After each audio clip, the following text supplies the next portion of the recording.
And I think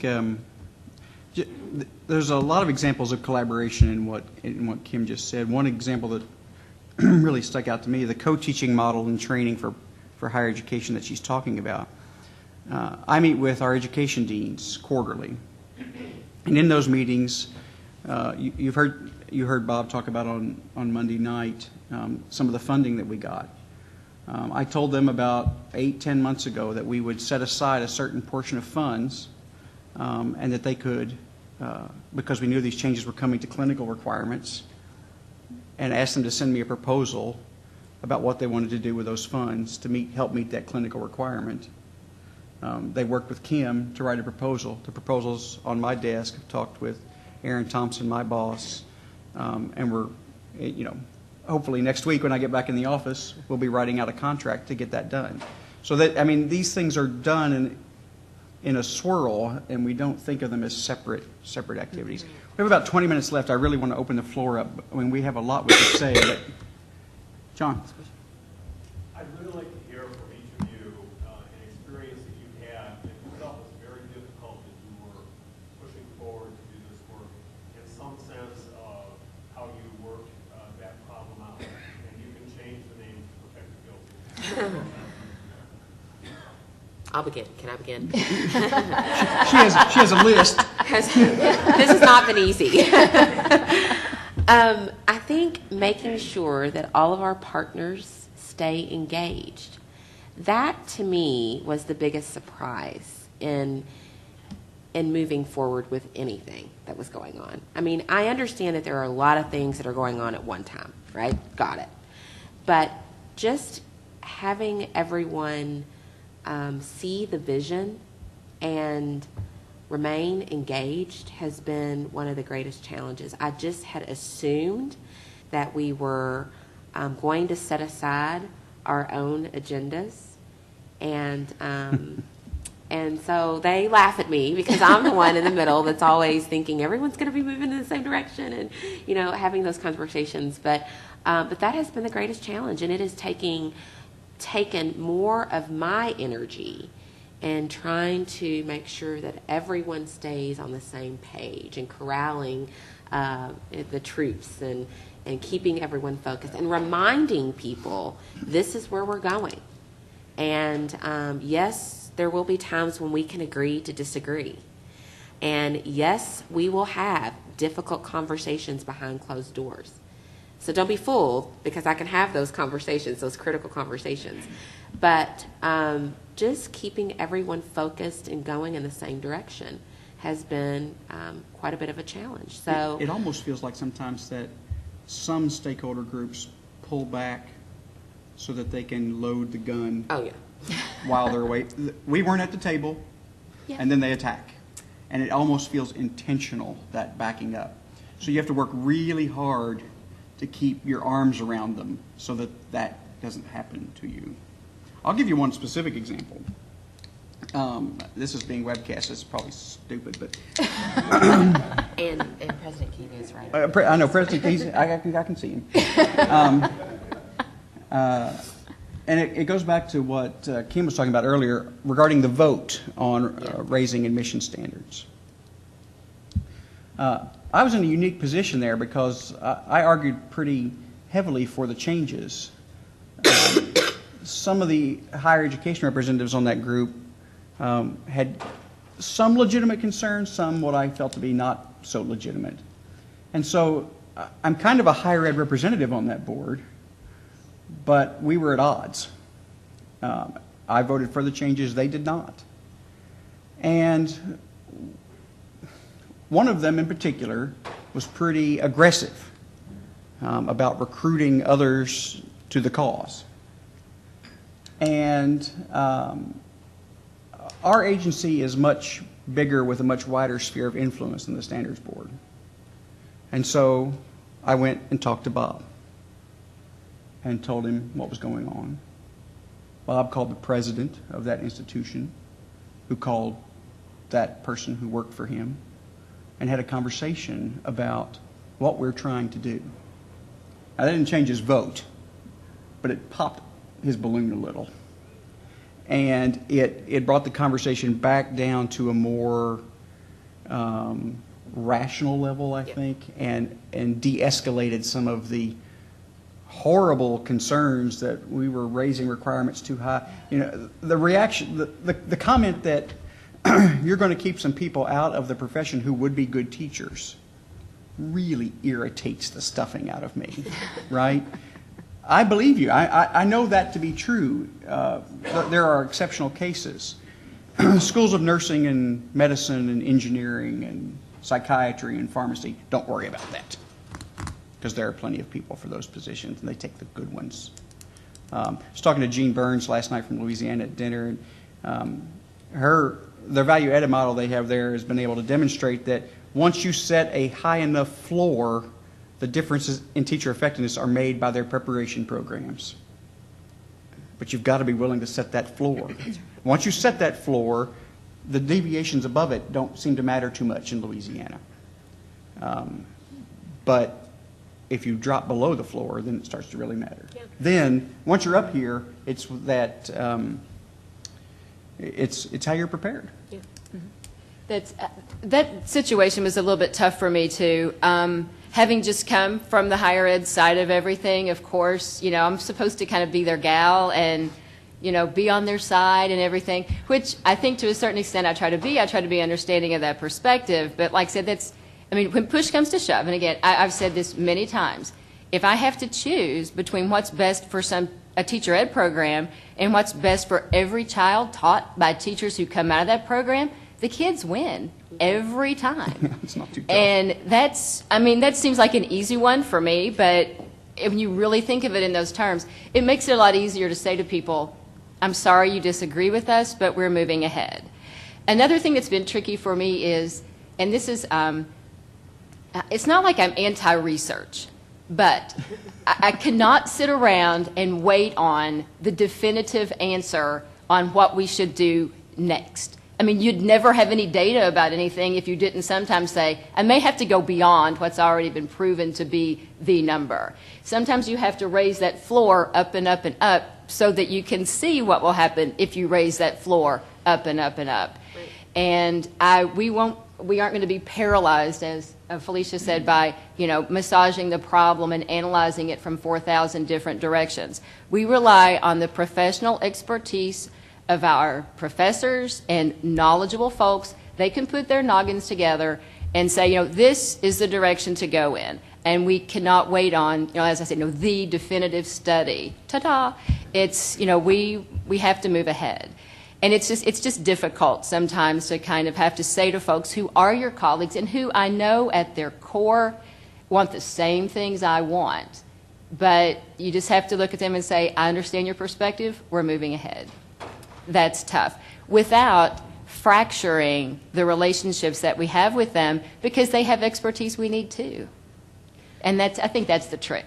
I think something else that's been difficult is we're 2 years into this work. I think one of the things that, just to shift the conversation a bit, one of the things that I find most difficult now is ensuring that all of our policies are actually aligned up to where we're headed for this new future as well. And we still have right? that problem. And so thinking about regulations at the department that have been in place for a very long time, and challenging the thinking now on some of those regulations, because they don't quite get us to what we're having now as a part of our larger discourse around a college and career readiness agenda.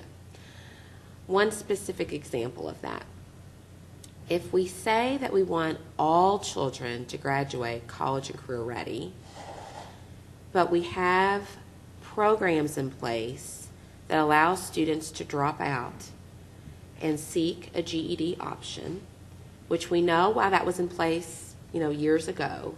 It was the best of what we knew at that time. We know more now. We know that there are other more research-based and effective models that will keep children in. We're really having some challenges now thinking about how we're going to move forward with that particular regulation on the books, but yet having this new discourse around making sure that we don't have any dropouts. And there are people who are very tied to it. while raising the graduation age. Right. While, so all of these kinds of conversations are really forcing us to think about, are all the regulations and policies that we have in place going to create a clear system and a coherent way of thinking about getting to what now is set forth in our Senate Bill 1, which is to ensure that all students graduate college and career ready. And those are very difficult conversations to have because people don't want to change, or they feel like districts have been doing something for X number of years and that we're going to rip something away and not replace it with some other idea. And so we're having those kinds of conversations now too that I believe are just one other example of how we're trying to make sure everything is aligned and presenting a coherent roadmap for getting to all children college and career. Some more questions? Charlie? There's time for one more. Yeah, we've got 10 minutes or so. This has been a very useful session. Would you each take a moment, notwithstanding the focus on students and the other parts of this, take a moment to tell us about what changes you have seen in your school's education, both in what they do in pre-service training and in professional development. How have those changed as a result of perspective as a result of all that you are, your vision with that, the state vision? Well, Kim can talk about a lot of these details, but I'll talk a little bit, maybe not quite as detailed. Having worked with our schools of education for quite a while, particularly our public schools, I work with them more than the private institutions. Kim works with them all pretty equally. The vast majority of them are very strong folks who want to do the right thing, as she said earlier. And a lot of them have implemented in small scale, before we asked for these things, these kinds of programmatic changes. There are a handful of them who tend to be a little more churning out teachers than others, but most of them are really focused on producing strong teachers, and that focus has become even sharper. I think what we have allowed them to do in the last couple of years is be more vocal, is one thing that we've done. Reduced barriers for them to say to their presidents and provosts and whoever might be sitting above them that, listen, if we want to do this right, here's what we need to do, and it's not all about enrollment. And it's a difficult conversation. I've had that conversation with provosts, that if you really want to move to clinical models and you really want to do this, right now we're producing, I believe it's 2 elementary teachers for every spot. Roughly? Yeah. If you really want to move in that direction, you can reduce your enrollment, but and that will allow you to provide more clinical experiences for teachers. But you can't reduce the funding when enrollment reduces because clinical experiences are expensive. And, the conversation immediately goes from this to, that's a very difficult conversation for provosts because money is tight on their campuses. We're looking at 6.5% cut in the current budget for campuses. So those are hard conversations, but I think they are moving in the right direction. Some of the things we have required of them in our master's degree redesign, for example, that they have to co-design and co-teach and sign memorandums of agreement with districts with which they're working, have really improved their relationships with their school districts. And so I talk to a lot of principals and teachers around the state in small groups, and I always try to sort of get off into a private conversation so we can talk about what's going on. Without fail, most principals tell me that many of the best teachers in their school are their newest ones because they are trained in formative assessment models, how to adjust their instruction, whereas their teachers, even their really good teachers who are more experienced, don't have that kind of training. And it's up to the principal, really, to create a culture where all of that gels in a school. So that's what I'm very... people who work with me every day would say that I'm not the most glass half full kind of guy, but I'm very glass half full about teacher preparation right now. Do you want to? I can Go give right just ahead. very specific Go right examples. ahead, and I think I'll back clean up. John really hit on this partnership with K-12. I believe has been the greatest change that I've seen. Just 2 years ago, I was in higher education as well, and would always ask, why aren't we out in the schools? Why aren't we doing this or why aren't we doing that? And in the past 2 years, I have seen a dramatic shift and have heard from faculty how they have specifically been able to get into schools and contribute to the conversations related to college and career readiness. We had some great things going on, I think what John alluded to on our campuses, and they had some partnerships already in place, but we have been able to elevate and highlight that work in a way that has never been done before. We had some transitional coursework happening, one of our institutions had been working diligently with local high schools around putting in place some transitional courses for the senior year for some work. And we began to see some early data that suggests, hey, this model is really working. That then became the model for the rest of the state. And so that partnership that had occurred with the School of Education there and the local district and now surrounding districts, quite honestly, because it's expanded the work, and in looking at what's happening for the senior year for students has really changed the game, quite honestly. This has been a game changer. So we believe that's one example. The transitional coursework has really made a difference. But having that early data come back and suggest, hey, this is making a difference, those conversations that you're having with the high schools and working with teachers and changing your curriculum and thinking about instructional practices in new and different ways for seniors, that's making a difference. That has been a big win.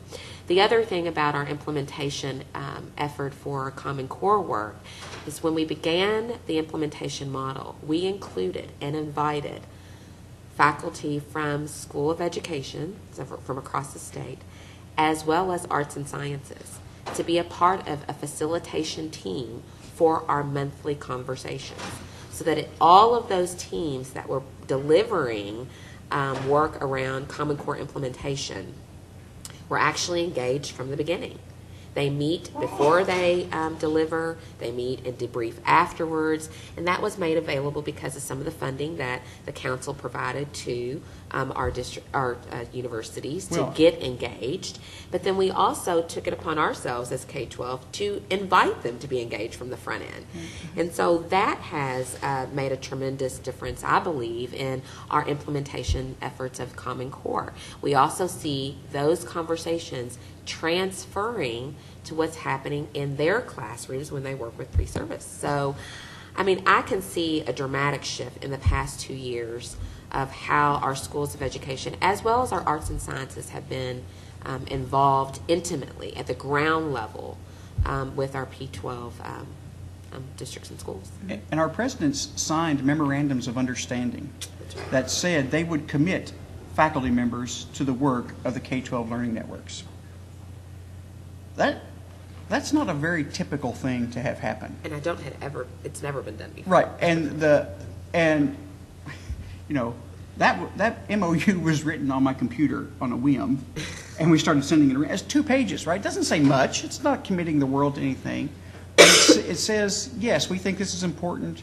Yes, we'll commit at least, 2 full-time faculty, the equivalent of, which could be a quarter of 8 faculty, or whatever the amount would be, to this work. We will put faculty in the schools. We will put faculty in the networks. And then we had, each of them signed it, and then we put it on our website, the commitment of each university to their region. Do not underestimate the power of a 1-page document with somebody's signature on it saying, we will commit to this. As a president of an institution, we will commit to this. Kim? As John said, there's been a lot of support from the leadership in our institutions. In Kentucky, we have 30 educator preparation programs. About a third of our teachers are produced from our private institutions, and so that's a big consideration for us, is keeping them all on board, because some of them are teeny tiny and produce very small numbers. So anything that requires money is a huge deal to them. If something costs, like just say there's just a net cost something of, it's $500. Well, if I have 500 candidates, that's $1 per candidate, so big deal. If I have 5, it's an entirely different matter. So we always have to think carefully about what we can do to make the impact something they can absorb in terms of time and resources and faculty and all that kind of thing. On the other hand, and I mean this in the kindest way, if you are a small program, you are still a program. So we don't lower our expectations. We don't change what we expect out of you. That's, you're small, work together, collaborate, cooperate. And I think our private institutions have done that with some guidance from their state organization, and that's been very important to us. They I believe they work together more closely now because, like I said, they are small, and they need to sort of work together and not see one another as the competition, which is, frankly, the business model they're in. Many of them are, looking for the same students. I'm looking for a small private institution in Kentucky. A lot of them are going for the same kids.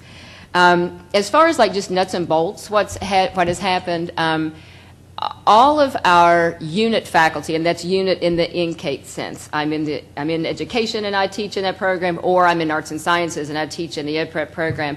They've all been required to undergo training and awareness of the Common Core standards and that kind of thing. So we know they have that information, and that will be monitored on an ongoing basis. In addition, all of our educator preparation programs have been required to demonstrate how they are addressing specifically Common Core in their courses. And they've done that by submitting documentation, and as they come up for program approval and accreditation visits, that will be monitored on an ongoing basis. And I don't want to narrow it down to just literally Common Core. There are other things that we're looking for, too, that reflect the direction we're moving in. But it's such a specific thing. I think that if you're in a position like mine, that's what you kind of want to know. Like, are you literally looking for that? Yes. We are literally looking at syllabi. You will have in your documents, where are you? And poor Dr. Phillips is churning over there right now. I see a few other people going, really? These are policy decisions. Okay, you all remain calm. There will be a section that says, where do you do X, Y, and Z? And there will be just a string of links, and we'll, click, click, click, and look for them, every one of them. Where do you do it? Where? And demonstrate that every one of your candidates gets this, okay? It's not a seminar, it's not a workshop, it's not something they might choose to attend. It's required, because it's just not optional. We don't, like I said, we're regulatory. We don't really deal in that many, do it if you want to, don't if you don't. That's not kind of how we operate. One thing I think has been important for us, and that I say the same things to the same people over and over, but when the big concerns came about the 200 hours, and I've said, I understand that that's a lot of hours, and documentation is a big deal, and that schools have concerns about surrendering their classrooms. We're not asking them to do that. That's not what I want. But I bet you a nickel that if I walked into a local school without revealing my specific credentials, and I said, you know what I can do? I can come to your school every Tuesday and Thursday from, say, about noon to about 3, maybe 4. I can stay through dismissal if you want. I'll do that on a regular basis. Could you find something for me to do? If you've ever been a school administrator, come on. Of course you can find something for me to do. So what we're asking our programs is, what value add are your candidates bringing when they show up at the school? Yeah. When the school's telling you they don't have room for your candidates, I don't expect them to have a row of chairs in the back of the room so they can watch a teacher teach a class. They can do that on a video. We want them doing things and engaged with students in classes. I understand they sort of need to learn what to look for, but if they don't see that in real life, it's going to be pretty tough to understand what they're even reading about when they read about these ideal classrooms and that sort of thing. So we want them in classrooms right away. And if you as a faculty member can't explain what value add your candidates are bringing pretty early on, you need to rethink, your selection. You need to rethink how you're preparing them and what you're asking them to do in the classrooms when they're there. Yeah. And I think Kim made an important point about our independent institutions. In Kentucky, we have 6 comprehensive institutions, 2 research institutions, community college system, and a group of independent colleges that are organized by an entity, Association of Independent Kentucky Colleges and Universities. In many ways, in fact, I would say in every functional way, not in terms of regulatory, and we don't get involved in their tuition, anything like that. We don't have any authority over them. But in all other practical ways, we treat them as, No, we have authority over they them. have authority over their programs. That's a difference between, That is yeah. correct. We That's do, correct. they meet the same standards everyone else That's does. right. I saw a little glimmer back in the back of the room going, really? You don't Yeah. have, Yeah. little difference. Yeah, they have authority over their Over the teacher, programs, teacher yes. preparation programs. But we treat the institutions, we treat that entity that organizes them as essentially the 10th institution. And we tried, their president meets with our other presidents when Bob meets with the presidents. We gave them a portion of the funding that we received to implement Senate Bill 1 so that they could do this work on their campus. They're involved with us on our Court of College project. That may be a relationship that's difficult to inculcate in your state. I'm not sure about that. But it's an important one because a lot of students are rolling through there. That's right. We're past time. I'm willing to sit here as long as y'all want to ask questions. I'll leave that up to the CRP folks, but I'd like to thank you for your presentation today. I think it's been very useful. We're going to turn around and break into our state work groups. If you would like to circulate around and sit in on these conversations. Okay, great. Thank you. Thank you.